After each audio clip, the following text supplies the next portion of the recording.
औज़ुबिल्लाहि क़ाल rabbi इश्रह ली सदरी वयस्सिर ली अमरी वहलुल उक़दतम मिन लिसानी यफ़क़हू क़ौली व अन लैसा लिल इंसानि इल्ला मा सआ। अस्सलामु अलैकुम। उम्मीद करता हूँ कि आप सब लोग खैरियत से होंगे और अपनी अपनी ज़िंदगियों में बहुत सारा एंजॉय कर रहे होंगे। अगेन आप लोगों को मैं अपने इस यूट्यूब चैनल पे वेलकम करता हूँ। तो अगर आप लोग मेरे इस चैनल पे न्यू हैं तो काइंडली सब्सक्राइब कर दें, शेयर कर दें, ताकि मेरी हर आने वाली वीडियो आप लोगों तक आसानी से पहुँच सके। और अगर आप लोगों के पास जो है ना वो मेरी प्रीवियस वीडियोस नहीं है तो आप सिंपली जो है ना इस चैनल को जब सब्सक्राइब करेंगे तो आपके पास एक प्लेलिस्ट का ऑप्शन शो होगा। तो प्लेलिस्ट को ओपन करें, वहाँ पे 9th केमिस्ट्री के नाम से प्लेलिस्ट है, उसको ओपन करेंगे तो आपको पहले चैप्टर्स की स्टार्टिंग से जो है जितनी भी वीडियोस मैंने बनाई हैं वो सब आपको जो है ना आसानी से मिल जाएंगी। तो इस तरह बेसिकली हम लोग जो है ना 6 चैप्टर कर रहे थे। 6 चैप्टर के बिल्कुल हम एंडिंग पे हैं।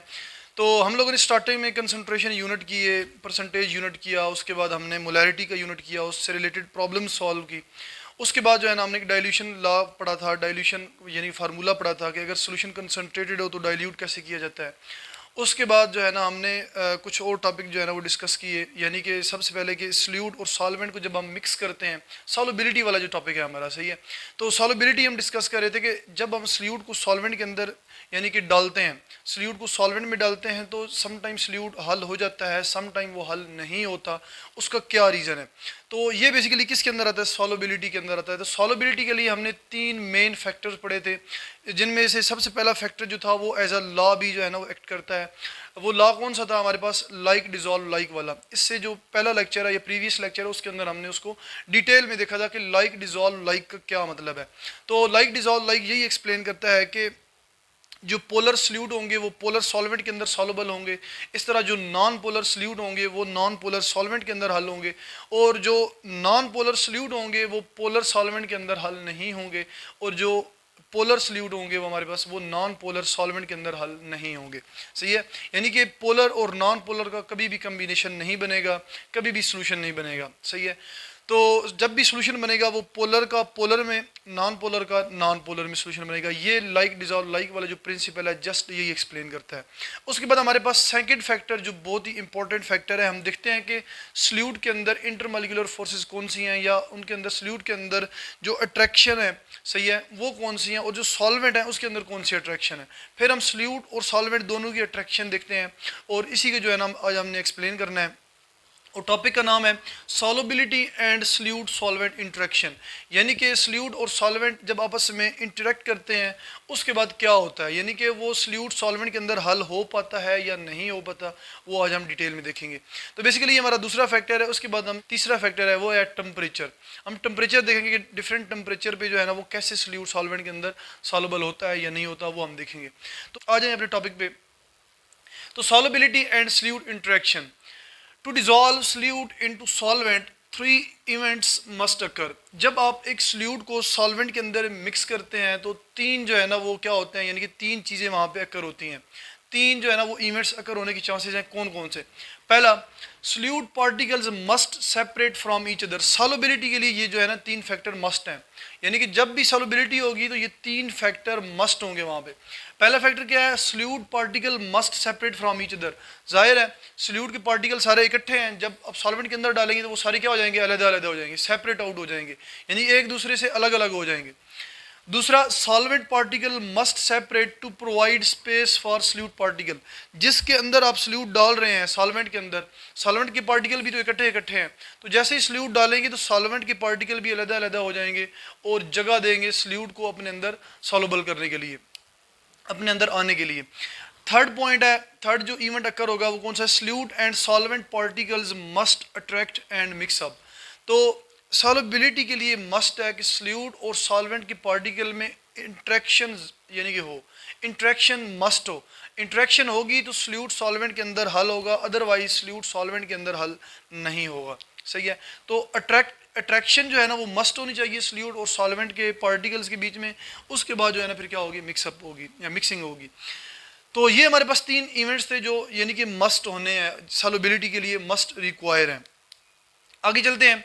So solution formation depends upon the interactive forces between solute solvent solvent and solute solvent. यानी कि सॉल्युबिलिटी आप कह सकते हैं कि सॉल्युबिलिटी या सॉल्यूशन फॉर्मेशन, सही है, उस वक्त होगी जब हमारे पास solute solute interaction solvent solvent interaction and solute solvent interaction, इनकी यानी कि इनके अंदर इंटरमॉलिक्यूलर फोर्सेस कौन सी हैं उसकी बेस पे होगी। जब भी सोल्यूशन फार्मेशन होगी तो सल्यूट के अंदर इंटरेक्टिव फोर्सेस देखेंगे या अट्रैक्टिव फोर्सेस देखेंगे, सॉल्वेंट के अंदर अट्रैक्टिव फोर्सेस देखेंगे, फिर सल्यूट और सॉल्वेंट के बीच में जो फोर्सेस बनेगी उनको देखेंगे, सही है ना। तो इंटरमॉलिक्यूलर फोर्सेस की बेस पे या अट्रैक्टिव फोर्सेस की बेस पे जो है ना वो सॉल्युबिलिटी होती है। दूसरा पॉइंट क्या है, if the new forces between solute solvent overcome the solute attractive forces then solute dissolve and make solution. अब आप जानते हैं कि जो सल्यूट होता है, सल्यूट के दो पार्टिकल के बीच में क्या होती है, जाहिर है फोर्सेज होती हैं, तो तभी सल्यूट यानी कि अलग से होता है ना, सल्यूट के पार्टिकल इकट्ठे होते हैं। तो सल्यूट सल्यूट यानी कि सल्यूट और सल्यूट जो दो पार्टिकल है उनके बीच में अट्रैक्टिव फोर्स होगी। अब जब आप सॉल्वेंट के अंदर डालेंगे तो सल्यूट सॉल्वेंट के साथ इंटरेक्शन करेगा, यानी सल्यूट का पार्टिकल जो है वो सॉल्वेंट के पार्टिकल के साथ इंटरेक्शन करेगा। तो जो सल्यूट और सॉल्वेंट के पार्टिकल की अट्रैक्शन होगी ना, वो जब स्ट्रांग हो जाएगी सल्यूट पार्टिकल के इंटरेक्शन से, तो समझ जाएं कि वहाँ पे सॉल्युबिलिटी हो जाएगी। यानी कि सल्यूट और सल्यूट जो ऑलरेडी यानी कि दो पार्टिकल आपस में जुड़े हुए थे, जिस फोर्स से जुड़े हुए थे, वो फोर्स क्या हो जाएगी, टूट जाएगी। इस तरह जो है ना सल्यूट और सॉल्वेंट के पार्टिकल के बीच में क्या हो जाएगी, एक न्यू फोर्स कायम होगी, एक न्यू जो है ना वो अट्रैक्शन होगी। वो क्या होगी, वो स्ट्रॉन्ग इंट्रैक्शन होगी। पहले जो सल्यूट और सल्यूट के पार्टिकल के बीच में इंट्रैक्शन थी उससे ज़्यादा स्ट्रॉन्ग होगी, तभी जो है ना सल्यूट सॉल्वेंट के अंदर जो है ना वो हल होगा। इसका ये मतलब है। नेक्स्ट चलते हैं, if the attractive forces between solute particles are strong enough. अगर तो सल्यूट पार्टिकल्स के बीच में अट्रैक्शन स्ट्रॉन्ग है, सही है, then solute doesn't dissolve and does not make solution. तो फिर सॉल्वेंट जो है जितनी मर्जी कोशिश कर ले उस सल्यूट के पार्टिकल को वहाँ से अलग नहीं कर पाएगा दूसरे सल्यूट पार्टिकल से, और अपने साथ इंट्रैक्शन नहीं कर पाएगा उसकी। तो इस वजह से वो जो है ना सल्यूट क्या होगा, नीचे बैठ जाएगा जाके, या ऊपर ये क्या है, ऊपर क्या होगा, तैरने लग जाएगा, स्विम करने लग जाएगा। तो इस तरह जो है ना वो यानी कि सॉल्वेंट के अंदर कंप्लीटली मिक्स नहीं होगा। समझ आ गई इस चीज़ की। अब चलते हैं आगे। ये हमारे पास था कुछ यानी कि बेसिक नीड थी, सॉल्युबिलिटी कब होगी, सही है ना। ये जो हमारे पास तीन इवेंट थे कि जब भी सॉल्युबिलिटी होती है तो तीन जो है ना इवेंट होते हैं, कौन कौन से, ये तीन वाले, सही है। उसके बाद सॉल्युबिलिटी यानी सॉल्युबिलिटी के लिए क्या क्या रिक्वायरमेंट है, सल्यूट और सॉल्वेंट के बीच में जब भी इंटरेक्शन होगी तो कौन कौन सी रिक्वायरमेंट है वो हमने बताई है, यहाँ पे तीन रिक्वायरमेंट है। उसके बाद आगे चलते हैं, example dissolution of NaCl in water. अब यहाँ पे यानी कि एक एग्जांपल लेके ये सारी चीज़ जितनी भी ऊपर हमने पढ़ी है इसको मैं एक्सप्लेन करूँगा, और इसी की बेस पे आप लोगों को ये सारी चीज़ जो है ना वो क्लियर हो जाएगी। सोडियम क्लोराइड की जो है ना वो क्या है कि डेजोल्यूशन है वाटर के अंदर, वो हम देखते हैं। When NaCl is added to water, जब आप किसी नमक को या सोडियम क्लोराइड को NaCl को पानी के अंदर डालते हैं, होता क्या है, the attractive forces between NaCl solute and water solvent are strong enough to overcome the attractive forces between sodium positive and chloride ion। जब भी आप NaCl को वाटर के अंदर डालेंगे तब वहाँ पे क्या होगा कि जो वाटर होगा क्या होगा, वाटर पोलर है ना, तो वाटर और सोडियम पॉजिटिव या क्लोराइड आयन यानी कि NaCl के दोनों आयन में से एक आयन के साथ या दोनों आयन के साथ क्या होंगी, फोर्सेस स्ट्रांग हो जाएंगी।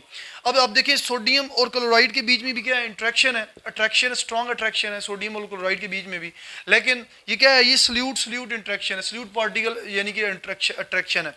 लेकिन जैसे ही आप उसको पानी के अंदर डालेंगे तो ये दोनों एटम सोडियम और क्लोराइड दोनों अलग हो जाएंगे और वाटर के साथ क्या करेंगे, यानी कि बॉन्ड बना लेंगे, वाटर के साथ अट्रैक्शन शो करेंगे। इस तरह वाटर की और इन आयंस की अट्रैक्शन स्ट्रांग हो जाएगी, जिसकी वजह से क्या हो जाएगा कि सोडियम क्लोराइड रेडिली जो है ना यानी कि जल्दी क्या हो जाता है, पानी के अंदर सॉल्युबल हो जाता है, यानी कि फ़ौरन जो है ना पानी के अंदर सॉल्युबल हो जाता है। रेडिली की मतलब फ़ौरन है। In this way, the sodium cation is surrounded by partial negative of water molecule, and chloride ions is surrounded by partial positive of water molecule।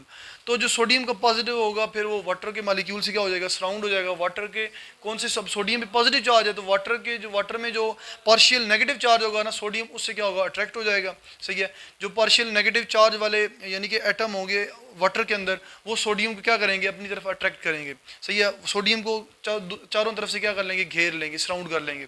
और इसी तरह chloride A9 Cl negative is surrounded by partial positive of water molecule. अब water molecule के अंदर partial positive charge भी है, तो partial positive क्या करेगा, जो क्लोराइड आयन होगा, ये सोडियम क्लोराइड का जो एनाइन है, क्लोराइड एनाइन, इसको चारों तरफ से क्या कर लेंगे, घेर लेंगे। So ion and dipole interaction create and NaCl readily dissolve in water as shown below.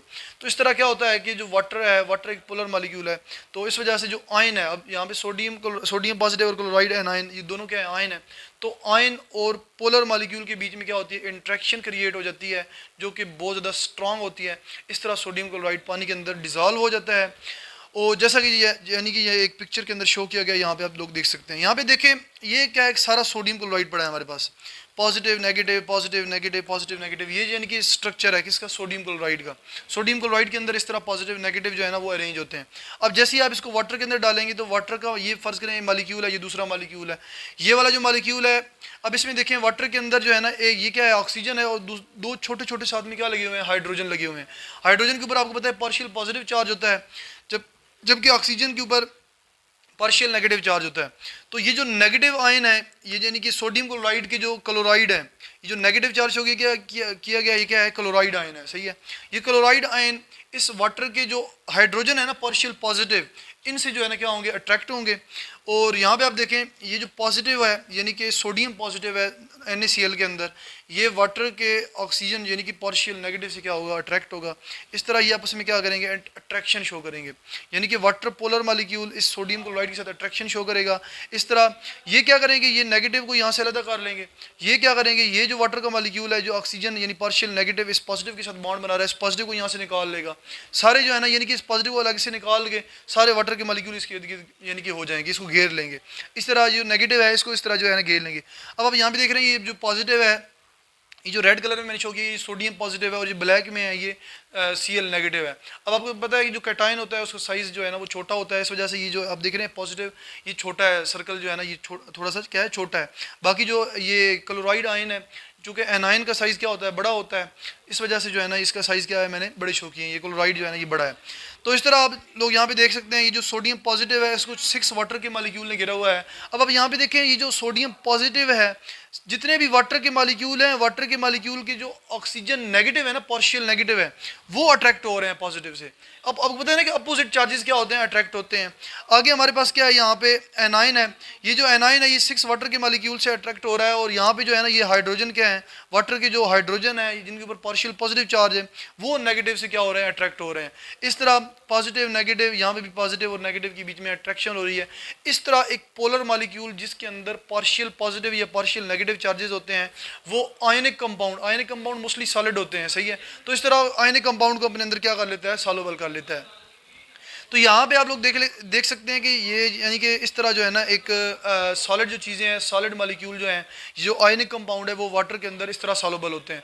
बाकी जितने भी जो है ना हमारे पास आयनिक कंपाउंड है उनके अंदर भी पॉजिटिव और नेगेटिव चार्जेस होते हैं, वो भी सेम इसी तरह इसी फिनोमेना के ज़रिए यानी कि वाटर के अंदर क्या हो जाते हैं, सॉल्युबल हो जाते हैं। तो उम्मीद करता हूँ ये सारी चीज़ें आप लोगों को समझ आ चुकी होंगी। और यानी कि अगर किसी का कोई क्वेश्चन हुआ तो कमेंट सेक्शन के अंदर क्वेश्चन करें, मैं इंशाल्लाह उसका रिप्लाई करूंगा।